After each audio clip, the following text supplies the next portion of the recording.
وَلَمَّا فَصَلَتِ الْعِيرُ قَالَ أَبُوهُمْ إِنِّي لَأَجِدُ رِيحَ يُوسُفَ لَوْلَا أَن تُفَنِّدُونَ۔ جب یہ قافلہ مصر سے روانہ ہوا تو ان کے باپ نے کنعان میں کہا، میں یوسف کی خوشبو محسوس کر رہا ہوں، تم لوگ کہیں یہ نہ کہنے لگو کہ میں بڑھاپے میں سٹھیا گیا ہوں، میں یوسف کی خوشبو محسوس کر رہا ہوں۔ اس سے انبیاء علیہ السلام کی غیر معمولی قوتوں کا اندازہ ہوتا ہے کہ ابھی قافلہ حضرت یوسف علیہ السلام کا قمیص لے کر مصر سے چلا ہے، اور ادھر سینکڑوں میل کے فاصلے پر حضرت یعقوب علیہ السلام اس کی مہک پا لیتے ہیں۔ مگر اسی سے یہ بھی معلوم ہوتا ہے کہ انبیاء علیہ السلام کی یہ قوتیں کچھ ان کی ذاتی نہ تھیں، بلکہ اللہ کی بخشش سے ان کو ملی تھیں، اور اللہ جب اور جس قدر چاہتا تھا انہیں کام کرنے کا موقع دیتا تھا۔ حضرت یوسف علیہ السلام برسوں مصر میں موجود رہے اور کبھی حضرت یعقوب علیہ السلام کو ان کی خوشبو نہ آئی، مگر اب یکایک قوت ادراک کی تیزی کا یہ عالم ہو گیا کہ ابھی ان کا قمیص مصر سے چلا ہے اور وہاں ان کی مہک آنی شروع ہو گئی۔ یہاں یہ ذکر بھی دلچسپی سے خالی نہ ہوگا کہ ایک طرف قرآن حضرت یعقوب علیہ السلام کو اس پیغمبرانہ شان کے ساتھ پیش کر رہا ہے، اور دوسری طرف بنی اسرائیل ان کو ایسے رنگ میں دکھاتے ہیں جیسا عرب کا ہر معمولی بدو ہو سکتا ہے۔ بائبل کا بیان ہے کہ جب بیٹوں نے آ کر خبر دی کہ یوسف علیہ السلام اب تک جیتا ہے اور وہی سارے ملک مصر کا حاکم ہے، تو یعقوب علیہ السلام کا دل دھک سے رہ گیا، کیونکہ اس نے ان کا یقین نہ کیا۔ اور جب ان کے باپ یعقوب نے وہ گاڑیاں دیکھ لیں جو یوسف علیہ السلام نے ان کو لانے کے لیے بھیجی تھیں، تب اس کی جان میں جان آئی۔ پیدائش باب 45 آیت 26 اور 27۔ قالوا تالله انك لفی ضلالك القدیم۔ گھر کے لوگ بولے، خدا کی قسم آپ ابھی تک اپنے اسی پرانے خبت میں پڑے ہوئے ہیں۔ اس سے معلوم ہوتا ہے کہ پورے خاندان میں حضرت یوسف علیہ السلام کے سوا کوئی اپنے باپ کا قدر شناس نہ تھا، اور حضرت یعقوب علیہ السلام خود بھی ان لوگوں کی ذہنی و اخلاقی پستی سے مایوس تھے۔ گھر کے چراغ کی روشنی باہر پھیل رہی تھی، مگر خود گھر والے اندھیرے میں تھے، اور ان کی نگاہ میں وہ ایک ٹھیکرے سے زیادہ کچھ نہ تھا۔ فطرت کی ستم ظریفی سے تاریخ کی اکثر و بیشتر بڑی شخصیتوں کو سابقہ پیش آیا ہے۔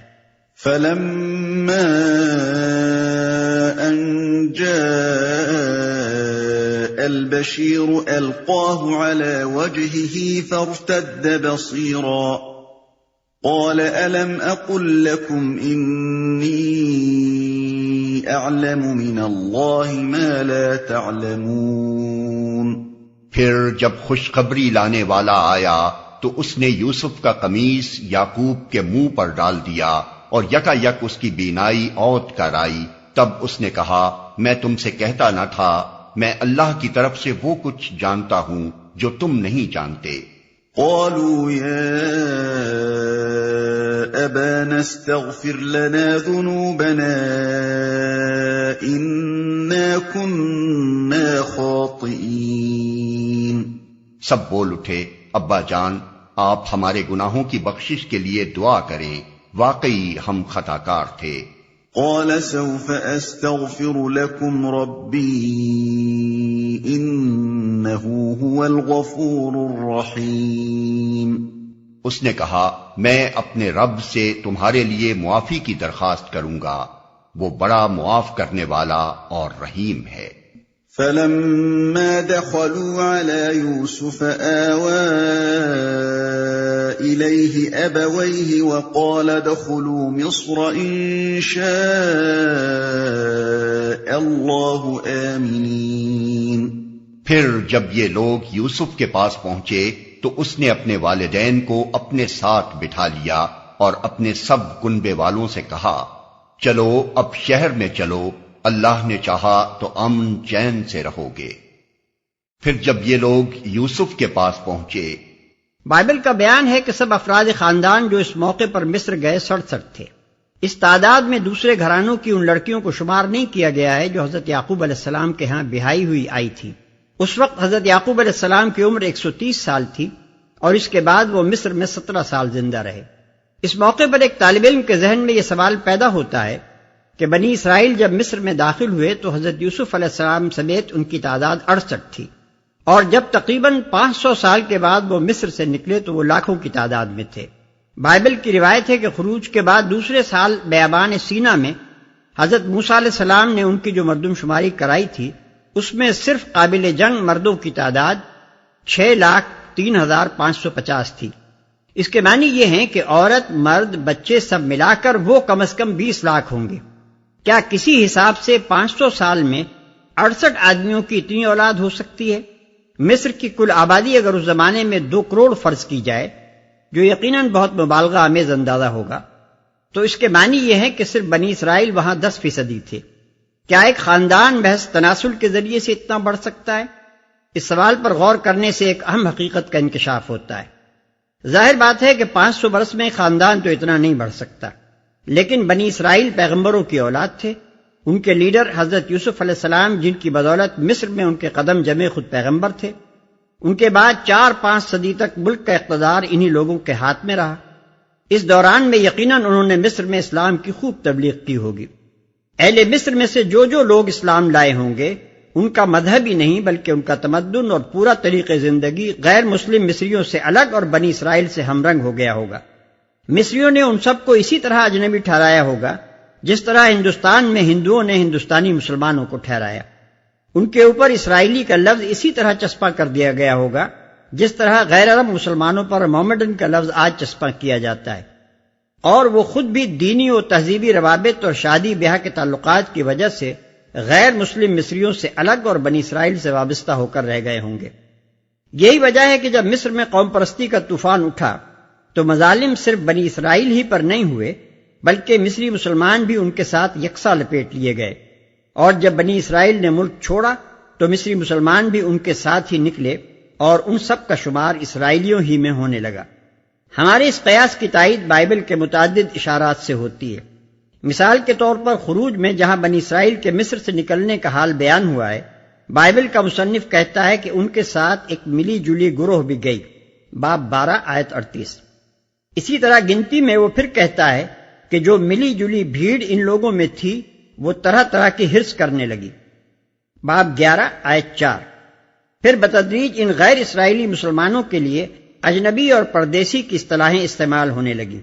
چنانچہ تورات میں حضرت موسیٰ علیہ السلام کو جو احکام دیے گئے ان میں ہم کو یہ تصریح ملتی ہے، تمہارے لیے اور اس پردیسی کے لیے جو تم میں رہتا ہے نسل در نسل سدا ایک ہی آئین رہے گا۔ خداوند کے آگے پردیسی بھی ویسے ہی ہوں گے جیسے تم ہو۔ تمہارے لیے اور پردیسیوں کے لیے جو تمہارے ساتھ رہتے ہیں ایک ہی شرع اور ایک ہی قانون ہو۔ گنتی باب 15 آیت 15 اور 16۔ جو شخص بے باک ہو کر گناہ کرے، خواہ وہ دیسی ہو یا پردیسی، وہ خداوند کی اہانت کرتا ہے، وہ شخص اپنے لوگوں میں سے کاٹ ڈالا جائے گا۔ گنتی باب 15 آیت 30۔ خواہ بھائی بھائی کا معاملہ ہو یا پردیسی کا، تم ان کا فیصلہ انصاف کے ساتھ کرنا۔ استثنا باب 1 آیت 16۔ اب یہ تحقیق کرنا مشکل ہے کہ کتاب الہی میں غیر اسرائیلیوں کے لیے وہ اصل لفظ کیا استعمال کیا گیا تھا جسے مترجموں نے پردیسی بنا کر رکھ دیا۔ اس نے اپنے والدین کو اپنے ساتھ بٹھا لیا۔ تلمود میں لکھا ہے کہ جب حضرت یعقوب علیہ السلام کی آمد کی خبر دارالسلطنت میں پہنچی تو حضرت یوسف علیہ السلام سلطنت کے بڑے بڑے امراء اور اہل مناصب اور فوج فرہ کو لے کر ان کے استقبال کے لیے نکلے اور پورے تس کو احتشام کے ساتھ ان کو شہر میں لائے۔ وہ دن وہاں جشن کا دن تھا۔ عورت، مرد، بچے سب اس جلوس کو دیکھنے کے لیے اکٹھے ہو گئے تھے اور سارے ملک میں خوشی کی لہر دوڑ گئی تھی۔ وَرَفَعَ أَبَوَيْهِ عَلَى الْعَرْشِ وَخَرُّوا لَهُ سُجَّدًا وَقَالَ يَا أَبَتِ هَذَا تَأْوِيلُ رُؤْيَايَ مِن قَبْلُ قَدْ جَعَلَهَا رَبِّي حَقًّا وَقَدْ أَحْسَنَ بِي إِذْ أَخْرَجَنِي مِنَ السِّجْنِ وَجَاءَ بِكُم مِّنَ الْبَدْوِ مِن بَعْدِ أَن نَّزَغَ الشَّيْطَانُ بَيْنِي وَبَيْنَ إِخْوَتِي إِنَّ رَبِّي لَطِيفٌ لِّمَا يَشَاءُ إِنَّهُ هُوَ الْعَلِيمُ الْحَكِيمُ۔ شہر میں داخل ہونے کے بعد اس نے اپنے والدین کو اٹھا کر اپنے پاس تخت پر بٹھایا اور سب اس کے آگے بے اختیار سجدے میں جھک گئے۔ یوسف نے کہا، ابا جان، یہ تعبیر ہے میرے اس خواب کی جو میں نے دیکھا تھا۔ میرے رب نے اسے حقیقت بنا دیا۔ اس کا احسان ہے کہ اس نے مجھے قید خانے سے نکالا اور آپ لوگوں کو صحرا سے لا کر مجھ سے ملایا، حالانکہ شیطان میرے اور میرے بھائیوں کے درمیان فساد ڈال چکا تھا۔ واقعہ یہ ہے کہ میرا رب غیر محسوس تدبیروں سے اپنی مشیت پوری کرتا ہے، بے شک وہ علیم اور حکیم ہے۔ اس کے آگے بے اختیار سجدے میں جھک گئے۔ اس لفظ سجدہ سے بکثرت لوگوں کو غلط فہمی ہوئی ہے، حتیٰ کہ ایک گروہ نے تو اسی سے استدلال کر کے بادشاہوں اور پیروں کے لیے سجدہ تحیہ اور سجدہ تعظیمی کا جواز نکال لیا۔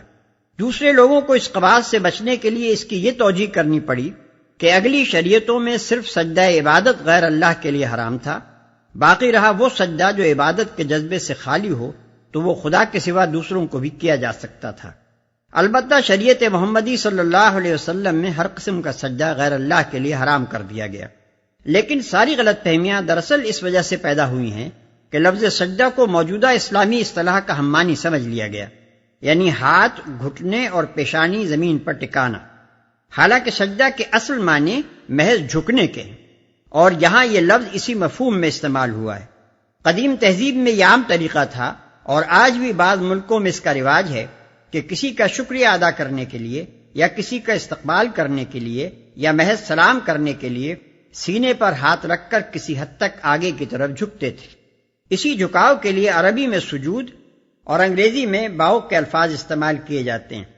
بائبل میں اس کی بکثرت مثالیں ہم کو ملتی ہیں کہ قدیم زمانے میں یہ طریقہ آداب تہذیب میں شامل تھا۔ چنانچہ حضرت ابراہیم کے متعلق ایک جگہ لکھا ہے کہ انہوں نے اپنے خیمے کی طرف 3 آدمیوں کو آتے دیکھا تو وہ ان کے استقبال کے لیے دوڑے اور زمین تک جھکے۔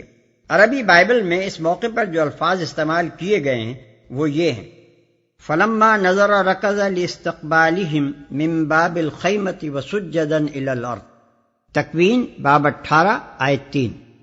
پھر جس موقع پر یہ ذکر آتا ہے کہ بنی ہت نے حضرت سارہ کے دفن کے لیے قبر کی زمین مفت دی، وہاں اردو بائبل کے الفاظ یہ ہیں: ابراہیم نے اٹھ کر اور بنی ہت کے آگے جو اس ملک کے لوگ ہیں آداب بجا لا کر ان سے یوں گفتگو کی، اور جب ان لوگوں نے قبر کی زمین ہی نہیں بلکہ ایک پورا کھیت اور ایک غار نظر میں پیش کر دیا، تب ابراہیم اس ملک کے لوگوں کے سامنے جھکا۔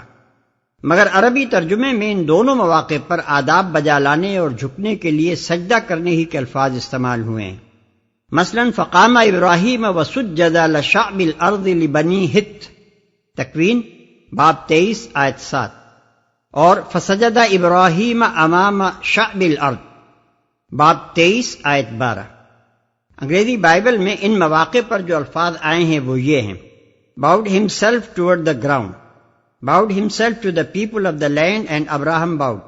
اس مضمون کی مثالیں بڑی کثرت سے بائبل میں ملتی ہیں، اور ان سے صاف معلوم ہو جاتا ہے کہ سجدے کا مفہوم وہ ہے ہی نہیں جو اب اسلامی اصطلاح کے لفظ سجدے سے سمجھا جاتا ہے۔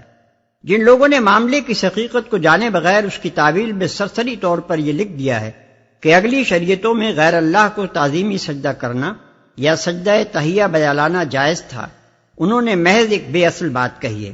اگر سجدے سے مراد وہ چیز ہو جسے اسلامی اصطلاح میں سجدہ کہا جاتا ہے تو وہ خدا کی بھیجی ہوئی کسی شریعت میں کبھی کسی غیر اللہ کے لیے جائز نہیں رہا ہے۔ بائبل میں ذکر آتا ہے کہ بابل کی اسیری کے زمانے میں جب اخسویرس بادشاہ نے حامان کو اپنا امیر الامراء بنایا اور حکم دیا کہ سب لوگ اس کو سجدہ تعظیمی بجا لایا کریں، تو مردکی نے جو بنی اسرائیل کے اولیاء میں سے تھے یہ حکم ماننے سے انکار کر دیا۔ آستر باب 3 آیت 1 اور 2۔ تلمود میں اس واقعے کی شرح کرتے ہوئے اس کی جو تفصیل دی گئی ہے وہ پڑھنے کے لائق ہے۔ بادشاہ کے ملازموں نے کہا، آخر تو کیوں حامان کو سجدہ کرنے سے انکار کرتا ہے؟ ہم بھی آدمی ہیں مگر شاہی حکم کی تعمیل کرتے ہیں۔ اس نے جواب دیا، تم لوگ نادان ہو۔ کیا ایک فانی انسان جو کل خاک میں مل جانے والا ہے اس قابل ہو سکتا ہے کہ اس کی بڑائی مانی جائے؟ کیا میں اس کو سجدہ کروں جو ایک عورت کے پیٹ سے پیدا ہوا، کل بچہ تھا، آج جوان ہے، کل بوڑھا ہوگا اور پرسوں مر جائے گا؟ نہیں، میں تو اس ازلی و ابدی خدا ہی کے آگے جھکوں گا جو حی و قیوم ہے، وہ جو کائنات کا خالق اور حاکم ہے۔ میں تو بس اسی کی تعظیم بجا لاؤں گا اور کسی کی نہیں۔ یہ تقریر نزول قرآن سے تقریباً 1000 برس پہلے ایک اسرائیلی مومن کی زبان سے ادا ہوئی ہے، اور اس میں کوئی شائبہ تک اس تخیل کا نہیں پایا جاتا کہ غیر اللہ کو کسی معنی میں بھی سجدہ کرنا جائز ہے۔ رب قد آتيتني من الملك وعلمتني من تأويل الأحاديث فاطر السماوات والأرض أنت وليي في الدنيا والآخرة توفني مسلما وألحقني بالصالحين۔ اے میرے رب، تو نے مجھے حکومت بخشی اور مجھ کو باتوں کی تہ تک پہنچنا سکھایا۔ زمین و آسمان کے بنانے والے تو ہی دنیا اور آخرت میں میرا سرپرست ہے۔ میرا خاتمہ اسلام پر کر اور انجام کار مجھے صالحین کے ساتھ ملا۔ یہ چند فقرے جو اس موقع پر حضرت یوسف علیہ السلام کی زبان سے نکلے ہیں، ہمارے سامنے ایک سچے مومن کی سیرت کا عجیب دلکش نقشہ پیش کرتے ہیں۔ صحرائی گلہ بانوں کے خاندان کا ایک فرد جس کو خود اس کے بھائیوں نے حسد کے مارے ہلاک کر دینا چاہا تھا، زندگی کے نشیب و فراز دیکھتا ہوا بالآخر دنیاوی عروج کے انتہائی مقام پر پہنچ گیا ہے۔ اس کے قحط زدہ اہل خاندان اب اس کے دست نگر ہو کر اس کے حضور آئے ہیں، اور وہ حاسد بھائی بھی جو اس کو مار ڈالنا چاہتے تھے اس کے تخت شاہی کے سامنے سر نگو کھڑے ہیں۔ یہ موقع دنیا کے عام دستور کے مطابق فخر جتانے، ڈینگے مارنے، گلے اور شکوے کرنے اور تان و ملامت کے تیر برسانے کا تھا، مگر ایک سچا خدا پرست انسان اس موقع پر کچھ دوسرے ہی اخلاق ظاہر کرتا ہے۔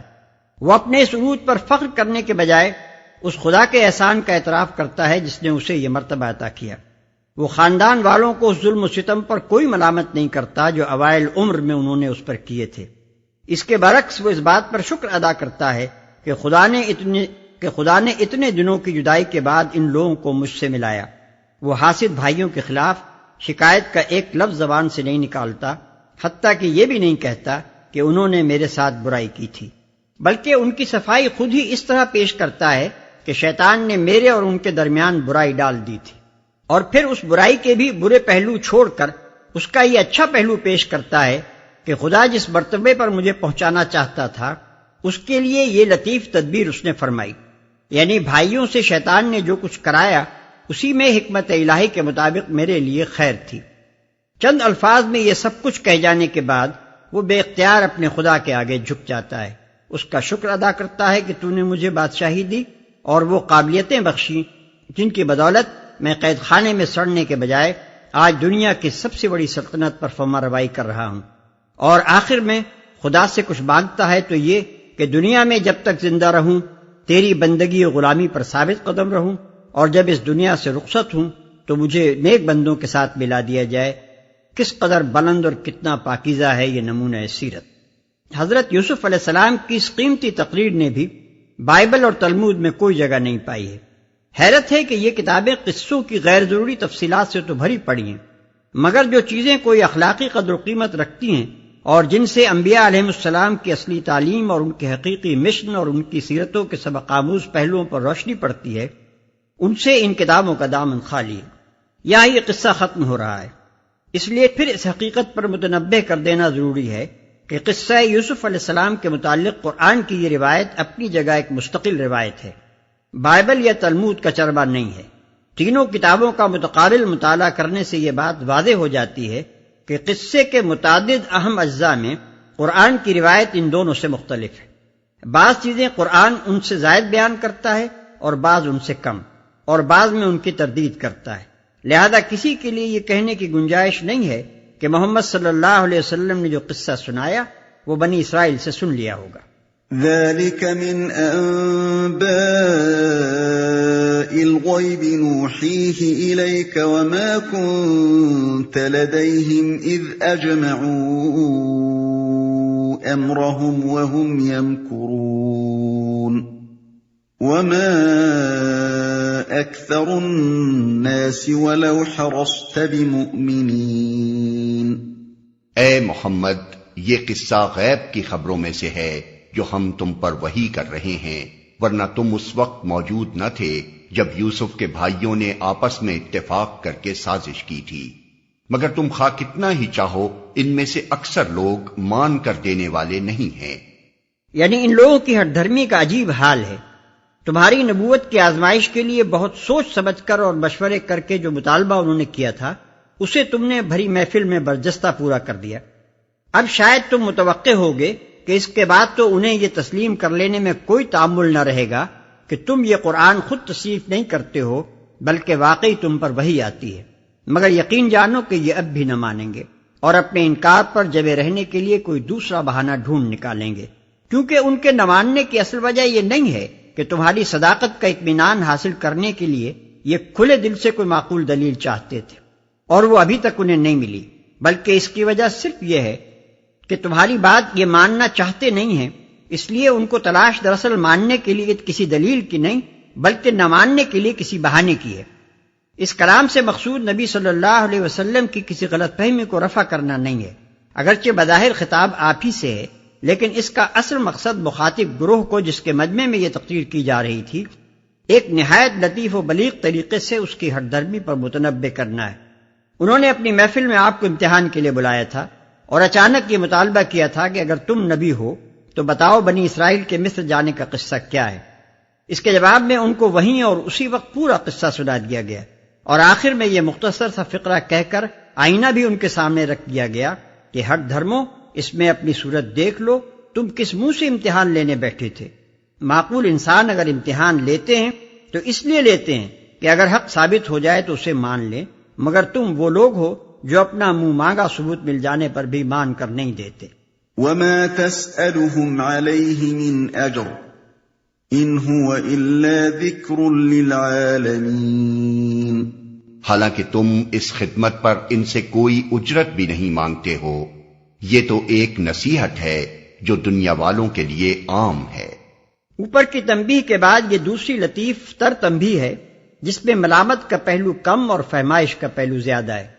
اس ارشاد کا خطاب بھی بظاہر نبی صلی اللہ علیہ وسلم سے ہے، مگر اصل مخاطب کفار کا مجمع ہے اور اس کو یہ سمجھانا مقصود ہے کہ اللہ کے بندو غور کرو، تمہاری یہ ہٹ دھرمی کس قدر بیجا ہے۔ اگر پیغمبر نے اپنے کسی ذاتی مفاد کے لیے دعوت و تبلیغ کا یہ کام جاری کیا ہوتا یا اس نے اپنی ذات کے لیے کچھ بھی چاہا ہوتا تو بے شک تمہارے لیے یہ کہنے کا موقع تھا کہ ہم اس مطلبی آدمی کی بات کیوں مانیں، مگر تم دیکھ رہے ہو کہ یہ شخص بے غرض ہے، تمہاری اور دنیا بھر کی بھلائی کے لیے نصیحت کر رہا ہے اور اس میں اس کا اپنا کوئی مفاد پوشیدہ نہیں ہے۔ پھر اس کا مقابلہ اس ہٹ دھرمی سے کرنے میں آخر کیا معقولیت ہے؟ جو انسان سب کے بھلے کے لیے ایک بات بے غرضی کے ساتھ پیش کرے اس سے کسی کو خامخواہ ضد کیوں ہو؟ کھلے دل سے اس کی بات سنو، دل کو لگتی ہو تو مانو، نہ لگتی ہو نہ مانو، لگتی ہو تو مانو۔